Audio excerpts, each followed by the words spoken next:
Anybody feeling today? Somebody cheating back there. They super mic back there. Good afternoon, good afternoon. Welcome to the CEO Talk, the mentoring experience. But I need you guys to know that I have a phenomenal group. I want to say a panel, but they're not a panel. They are my group of super friends. Like if we were mutants or we were superheroes, that's why I got superheroes. These are my superhero friends. And today what they're going to do is to pour into you. They're going to inspire you. They are going to open up and be vulnerable to an extent so you can see the ups and downs, the highs and lows of what it takes to be a business owner, an entrepreneur, to step out and be better than average, to be great, to strive to be great. You know, I just want you guys to open up your heart, your ears, and your mind, and to give these people an opportunity to give to you. The first person I will be bringing up, I would say a lot about him, but he's just a phenomenal man, a phenomenal educator, just a phenomenal writer, phenomenal author, a phenomenal person. Of course, he's a phenomenal husband. Just a great person. I had the pleasure of meeting him a couple years ago and working with him on some projects. Today, right now, I'll be bringing to the stage Deonte Moss.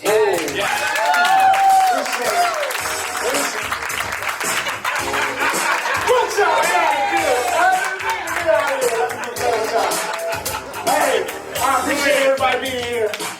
I'm so happy, but I gotta make sure that my wife, am I phenomenal? You are phenomenal. Okay, I had to hear it come from her mouth. I had to hear it come from my wife.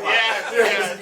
But I'm going to explain to everyone here how I got on my entrepreneurial journey and what got me here today. So I'm going to start off from the beginning, and I'm going to tell you how my passion led to my purpose to where I am today. Yes, sir. And it was God-given, all right? Because I ain't playing none of this. Right. God did it for me. Yes. But he took who I was and turned it into, I gotta get my camera out. Who I was supposed to be. So, bear with me, family, because I'm gonna tell you the story from the beginning. My name is Deonte Moss. Excuse me, I'm sorry. My name is Dr. Deonte Moss.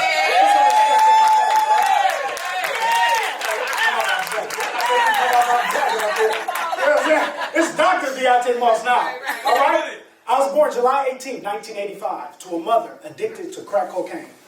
A father who sold drugs. Now, my father went to prison when I was 3 years old.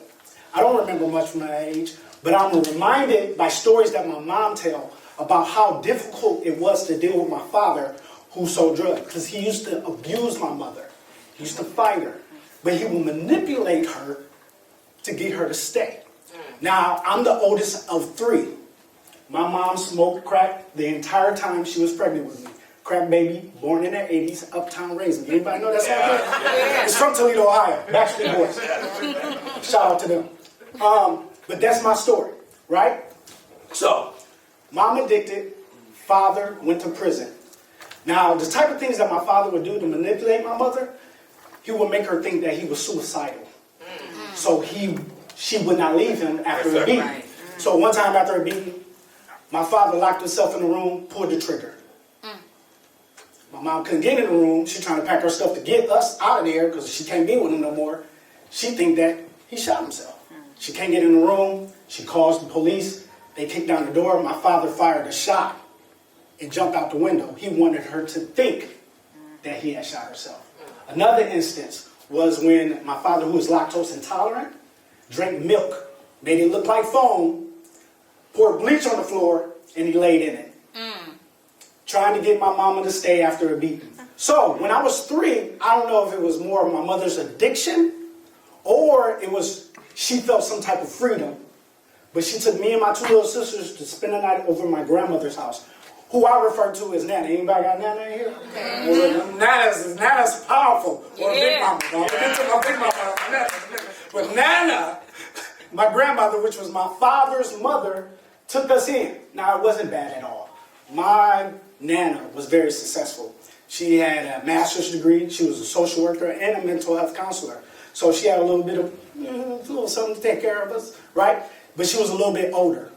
So she couldn't take care of us the way that she wanted to because her health started to deteriorate. Yes. Right? But she had us in the best schools. We were in Catholic schools and things of that nature. But when her health started to deteriorate, things started to lack around the house. So the house became dirty. We had roaches, we had mice. We was going to these Catholic schools, and they started to notice. And this is when I got my first stint with CSB. We familiar with CSB here, right? Children's Services Board.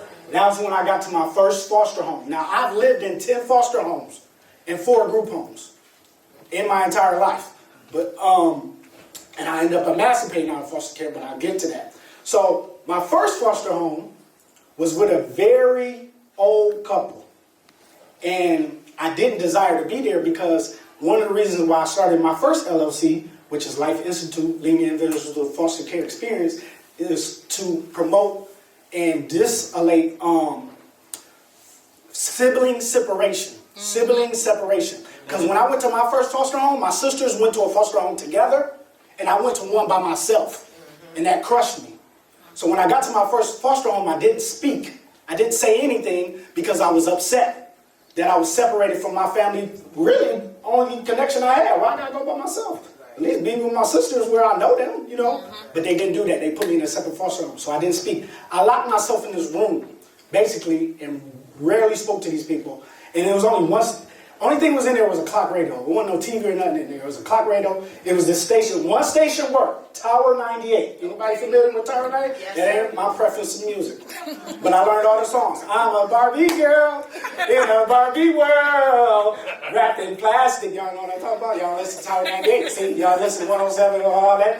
But this is what I listen to. Hanson and Bop, all that. So I learned all these songs. But I wasn't speaking. So CSB said, look, this boy's not speaking. Let's put him in a foster home with other boys. Maybe he'll interact. So that's when I was placed in a foster home with my big mama. And I love Big Mama's house. No pun intended. That's a movie. You know, but I love Big Mama. She was like my first real mother figure that I ever had. And everything was good when I started staying with her. She provided structure for me. I was flourishing. I was speaking now. I had foster brothers that I could play with. We played sports with. It became bittersweet because while I was staying with Big Mama, she passed away. And at this time, I'm in 4th grade. So when Big Mama passed away, the reason why I say it was bittersweet because I found out my mother was getting clean. And that she was getting off drugs. She was off drugs, going through the programs that she needed to go through to get me and my sisters back in her custody. So although I was sad Big Mama passed, I didn't desire to be a foster kid. So I was happy to get back with my family. All that happened. Everything was good. My mom got clean, got custody of me and my 2 little sisters. And we was going to start this family. My mom had this boyfriend. He was 25 years older than her. Suffered from PTSD. He was in the military, used to work on the railroad. Wasn't that stable. Everything was good for about the first 6 months. And I remember the day my life changed was I was doing a chore. My chore on the refrigerator was the dishes. And I was doing a chore, and he just came in there and he slammed me. I'm like, what? What's going on? Like, he just slammed me out of nowhere. And my mom tried to help, and he pushed her down because he had a lot of mental stuff that he was dealing with. Well, I ended up finding out that later, to deal with his mental stuff, he used drugs. And his particular drug of choice was crack cocaine. This led my mother to using crack cocaine again as well. But while he was under these influences, he started molesting my little sister. Then, my mom, who continued to be addicted, he became her pimp. And then he pimped out my sister. So I'm living in the home with all this happening. My mom is being prostituted by my mom's boyfriend. He's her pimp, but he's also molesting and prostituting my little sister. So this is what I come to home every day. Johns would come in our house. We had a designated room in our home where they would come in and sleep with my sister and my wife. I'm so sorry. Not your wife. I know. Sorry. I don't know why I bring that country. I'm sorry, Dad. I know it was here. I was here. Sorry about that. She was like, no way. But my sister and my mother, John's tricks would come to our house all the time. I fought every day in school. Almost every other time. I was constantly getting kicked out of school because my mom used drugs and so did my sister, but they had sex for money, right? So much of the drug dealers in my neighborhood were kids that went to my school. So I hear every day what my mom and my sister did for something. But when I was growing up, you can't talk about my family. Right. You know what I'm saying? Right. I can talk about my family, but you better not say nothing. I'm going in your mouth. Right. Right? That's how we was raised. Yeah. So, eventually, if you say somebody over here talking, and we get into a fist fight, I've been in one fight, they've been in one fight, we get suspended for 10 days, we come back to school, right? But now somebody else talking. So now I'm in their mouth. So now I'm in my second fight. But they only been in one fight, he only been in one fight. Now I'm fighting somebody else because they talking. Now, I was labeled a problem and I was expelled from many schools because of this reason. Kicked out of schools and couldn't return. So I've been to almost every school in Toledo, Ohio, because I had to go from different school to different school to different school because I kept being expelled. A turning point for me during all this was one time when my mom was on a mission, she left my sister. She left my sister in a house. And I wanted to go get her. My mom told me where she was at. So I go to this house, and I'm looking for my sister because my mom left her. I don't know what was going on, but I know that I was going to get my sister. When I got to that house, there was 4 gentlemen there. But 4 guys there, and I'm asking for my sister. One of them laughed at me, told me my sister was like upstairs. When I got upstairs, my sister was butt naked in a tub, and they was trying to like resuscitate her. I lost it because I just didn't know what to do. Have you ever had that angry cry where you feel like that's what I had. I just started crying, I started bawling, and I started fighting the man that had my sister in the tub butt naked. I'm fighting him, his friends come upstairs, I'm fighting them, but my anger was fueled by my tears. So I'm just going off, like I'm pushing one guy through a window. He didn't fall out the window, but the window broke and all that. And then they really didn't do nothing to me. They just kind of let me hit on them and fight them. But I remember taking off my shirt, putting it on my sister, and I carried her home. I carried her home, and I left her there. The reason why I say this was pivotal in my life because I was tired of my mom's boyfriend molesting my sister, doing all this stuff with my mom, and I was tired of him beating on my mom. So I went to it was a situation where I went to my great aunt's house to get a gun that I knew that she stored. Her husband passed and he left some guns in the house and I knew she wasn't going to use them, so I got this gun. And I told myself that if my mom's boyfriend ever did anything to my mom or my sister, then I was going to kill him. And I had the gun in my room, and I was waiting for the day. My sister got home. I took her home. I left. I came back that night. My sister had sobered up. I had the opportunity to have a conversation with my sister that lightweight changed me a little bit because I got to tell my sister my side of the story, or what I thought. And what I thought of her was that she was disgusting, and I thought she was nasty. And I was telling her like, why would you do this to your body? Why would you let people do things like that to you? I didn't know that was going to be the last time I ever saw my sister. And I wish I could change that conversation. Because if you really love somebody, you want to tell them how you really feel. Like, I love you. I can't wait to see you. You want to say good stuff if you know it's going to be the last time you see somebody you really love. And I wasn't able to do that. And she ended up missing. And we didn't know, but I thought my mom's boyfriend had something to do with it. So I was waiting with that gun to handle business. My opportunity came. My mom's boyfriend hit my mom in front of me. So I went upstairs. I got the gun. I came downstairs, and this is probably the first time you ever gonna hear this, but I lost because I pulled the gun out on him, and he hit me with an iron. And I fell and dropped the gun. I ain't never heard nobody losing a fight with an iron and a gun, but that's what happened to me. I fell, dropped the gun. I got upset because my mom called the police on me. She called the police, so I dipped out. Left the gun, dipped out. Now I know it was God. Because if I would have killed that man, I wouldn't be doing anything that I'm doing today. Yes, or having the testimony that I have that got me to where I'm at in life. But that was that situation. When I got to a mentor's house, after that situation, he called my mom and asked if I could stay with him. My mom agreed. So I was able to stay with him. And this is when I turned my life over to Jesus Christ. I was able to build a relationship with God through my mentor who always go to church. I started going to church with him, and I started building my relationship with God through that time, which was the healing and the therapy that I needed to get through everything that was going. Because when I was in school and I was always fighting and doing all this stuff, I didn't know how to cope. I didn't know how to deal with all this. So my coping mechanism was class clowning. My thing was to make everybody laugh. Because if I make you laugh, you're not going to talk about my mom or my sister. You're going to be like, oh, you're so funny. I'm like, Moss, my dude. You know what I'm saying? Like, you know. So that was what I do. But I would do the stupidest stuff and still be getting in trouble because I just wanted you to laugh because I didn't want you to hurt me by talking about my situation, which was public. Everybody knew at my school. Everybody knew what was going on. So that's what I would do. Later, eventually, God would take me through different levels to get to where I'm at. And one of the things he worked with me on was forgiveness. A situation that happened with my father that was life-changing. My father, I probably seen my father 5 times before I was 21, right? I didn't get to see him that much. He was always in and out of prison. One time I saw him at a corner store.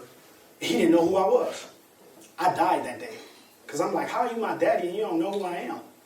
And I'm in the store. I'm like, hey, you Tony? You know, I'm saying his name. He like, yeah, what's up?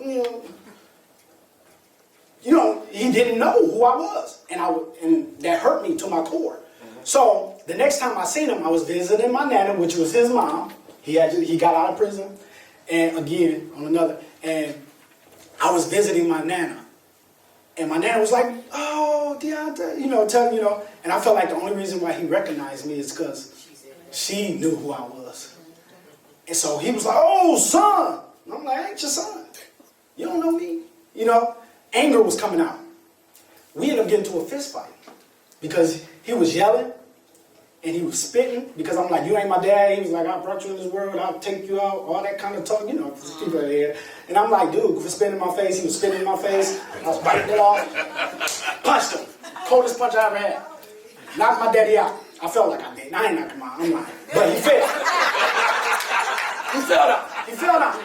When he fell, my dad was in prison, so he was big. He always had all this muscle. He had little legs. He didn't work out his legs. That's probably why he fell. That's probably why he fell. He fell. So he fell down. But I learned the difference between a grown man and a little boy that day because my father got up, grabbed me by my neck, and I felt like he choked on. I felt like he held me till a second till I was about to die. He just had me choking me. And you ever did something that you was wrong for doing, and you was trying to, but I couldn't talk. I was trying to tell my dad I was sorry, but he was choking me so hard that So I was looking like that. And my nana, she grabbed a napkin. She was hitting him like, get off him, Tony, you gonna get him. I'm like, Nana, hit him with a hammer or something. He's like, we're accomplices at this point. Like, he might kill me. He let me go. I wouldn't see my dad till years later. I ended up going to college, traveling the world, lived in Italy, Germany, all over. I was studying abroad and everything. And I didn't know what was going to happen if I see my father again. This is one of probably the most pivotal moment in my life that got me on a success journey. I ended up seeing my father at a corner store again. Anybody familiar with the Spot? Over there by the McDonald's? The bad McDonald's? No, that ain't the bad McDonald's. The one over there by St. Vincent's is the bad. We got a lot of bad McDonald's over here. Y'all go take McDonald's by the mall. But I was at that over there, and my father was there. And I recognized him again. Now, last time I seen my dad, we got into this fist fight. So I don't know what's about to happen. So I see him. And I walk in the store, I get what I need, I come on, I'm like, what's about to happen? Is we about to fight again? I don't know, but I'm grown now, he ain't about to chuck me up. You know what I'm saying? So I'm trying to figure out the whole situation. I come out the corner store, my dad looks me dead in my eyes, and he starts crying. And he started telling me about all these things that I did in my life that I didn't even know he knew or he cared about. He's like, I heard they found your sister. I heard you had a kid. I heard you graduating. He was telling me all this kind of stuff. And I was like, wow, like, how did he know? Like, he was keeping tabs on me. He was like, please, just talk to me. Just talk to me. Just speak with me. Can you just connect with me? And I had been watching Oprah, and she had said, Forgiveness is giving up the hope that things could have been different, and that resonated with me. And then she brought her girl on there. Her name was Ayana. She gonna fix your life, right? And she was like, forgiveness is for the victim, not the perpetrator. So I was like, and then God had been working on me. I felt like God told me to forgive my dad. Not something that I really wanted to do in my flesh, but I felt like I needed to be a godly person. But God gives us the best advice. We do not know what we're doing. We gotta do what God says, because I didn't want to do that. Matter of fact, I wasn't even comfortable. I would pick my dad up for church, and he would go to church with me. And I wasn't even comfortable calling him dad. You know what I'm saying? I'd be like, yes, sir. He thought I was being smart. I'm like, yes, sir. Yes, sir. You know what I'm saying? But I wouldn't call him dad, right? One time, we went to church. He got saved. Gave his life over to God. I had a conversation with my dad that changed my life. My biological father asked me after church, he said, teach me how to be a man. And I said, what? Like, I didn't understand. I'm like, what are you talking about? What? He said, teach me how to be a man. I said, what do you mean? He said, all my life I had issues, I had problems, things that I had to deal with, and I didn't know how to deal with them. He said, that's why I used drugs, that's why I sold drugs, that's why I was in and out of prison, that's why I had all these issues. He said, but you had a life that you had a whole bunch of issues, but you was able to conquer everything and do what you were supposed to do. He said, that's a real man. He said, teach me how to be a real man. And from that moment, my life changed, because I knew my success or anything that I ever done wasn't just for me anymore. Because I used to be thinking like, look, my mama don't want me, my daddy don't want me, watch, I'm about to be famous, I'm about to be, and I ain't touching none of y'all. That's how I used to feel like, watch, you don't want me, you don't want me. You know what I'm saying? I'm about to be so great in this world that you're going to be like, I should have took care of my baby. You know what I'm saying? Like, I was going to make it, that's my fuel. That was my fuel. But God said, nah, your job is to go back and get them. Come on. You know what I'm saying? You're going to be the Joshua in your family. You're going to be the Moses to your generation. You're going to go back and get them, and you're going to teach them blueprint, and everybody's going to be good. And I wasn't looking at it like that. Yes, sir. I had my personal agenda, but God said, nah, you with me, I'm going to show you. I got my own plan. And that's what happened. Same thing happened with my mom. My mom went to prison for my sister. They found my sister. My sister was in a sex traffic ring in Arkansas. Big fad case here in Toledo. All on the news, all in the paper. My sister had stole somebody's identity and went to Arkansas. She got caught, sent to jail, but she wrote a letter to a probation officer, well, my nana, who gave it to her probation officer, Johnny Carrillo at the time. And it was a big fan case trying to convince Arkansas that this little girl is not who she says she is. She's a minor. And she ended up having to come up here and do time. My mom went to prison for that.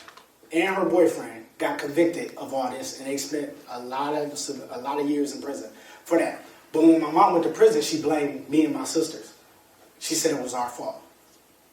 But I know my mom wasn't in her right mind. She was addicted to crack cocaine when she went in there. So we were hurt by that. You know, saying that it's our fault. So we ain't talking to you. You know what I'm saying? And a lot of people made me believe that that was okay. Because they was like, no, your mom tripping. You know what I'm saying? But I know my mom was under the influence. And when she was in prison, she had time to think about that. Because she was sobering up. So she would try to reach out to us while she was in prison, but we ignored it all the time. But God told me to forgive my mom.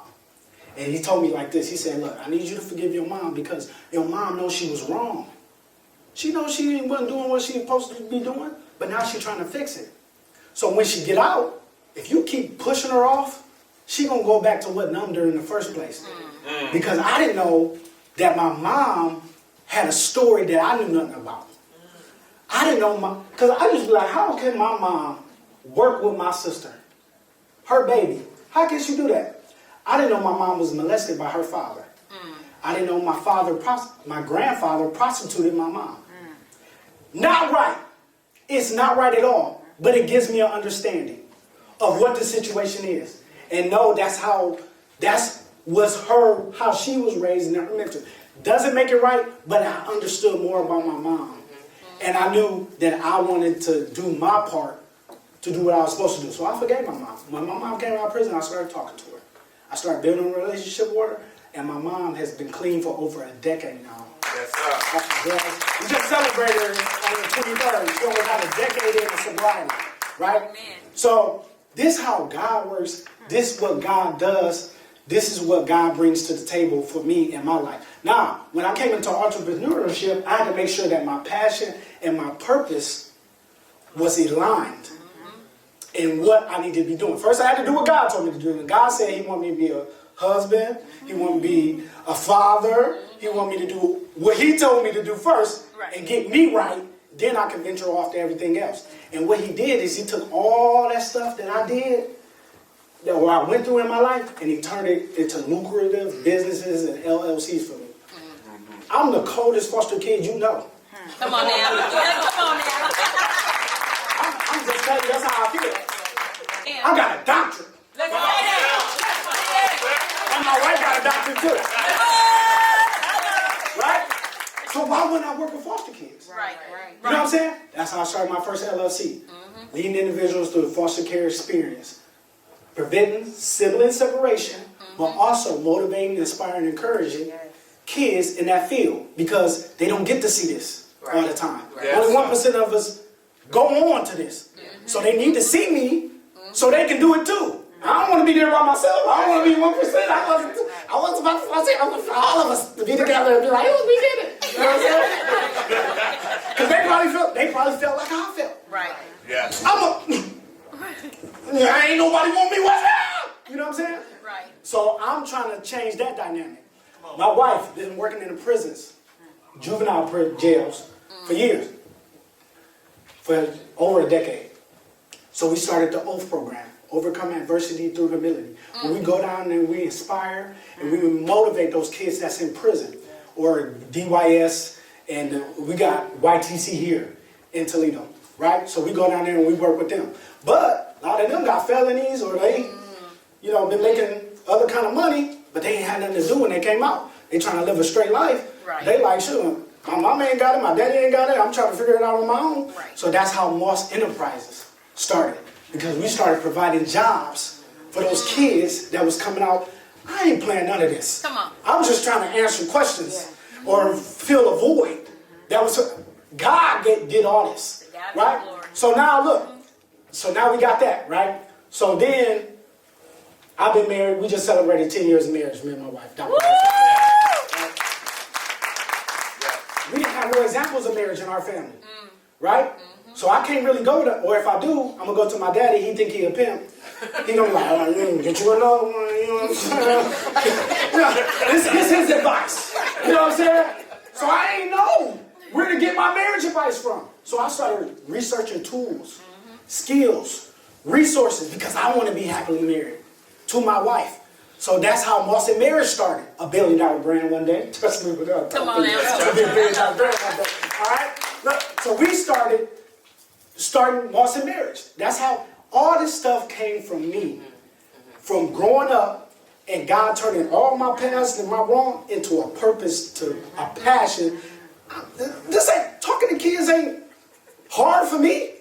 It ain't, this stuff that I'm doing up here, it ain't hard for me, y'all. I like doing this type of stuff because I know it's God's purpose for me to tell my story and my testimony, because it's healing from that.